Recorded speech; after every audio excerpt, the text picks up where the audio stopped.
This silver-looking Hilsa fish is the country's national fish. In recent years, the gap between the demand and supply of Hilsa is increasing due to indiscriminate fishing of Jhatka, even by those who are not fishermen. To identify who are real fishermen, the government is considering issuing identity card for the fishermen, and so that the fishermen do not need to fish Jhatka for their living. The government is distributing food grain among some 1,64,000 families of 10 coastal districts. Starting in February, this project will continue until May.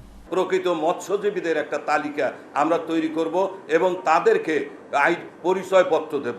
খাদ্য দুর্যোগ ব্যবস্থাপনা মন্ত্রণালয় হইতে 10টি জেলার 59টি উপজেলার 1,64,770 জন জাটকা মৎস্যজীবী পরিবারের মধ্যে পরিবার প্রতি 30 কেজি হারে ফেব্রুয়ারি মে পর্যন্ত 4 মাসের জন্য রেকর্ড পরিমাণ খাদ্যশস্য বরাদ্দ করা হয়েছে।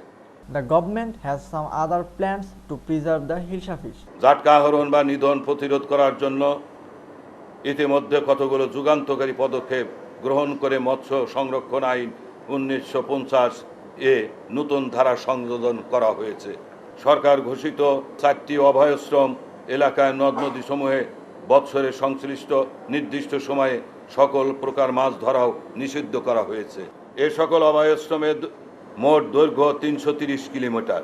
The minister also lauded the role of Bangladesh Coast Guard and media at large for their campaign to prevent fishing of Jhatka. Shankar Kumar Kha, News and Images.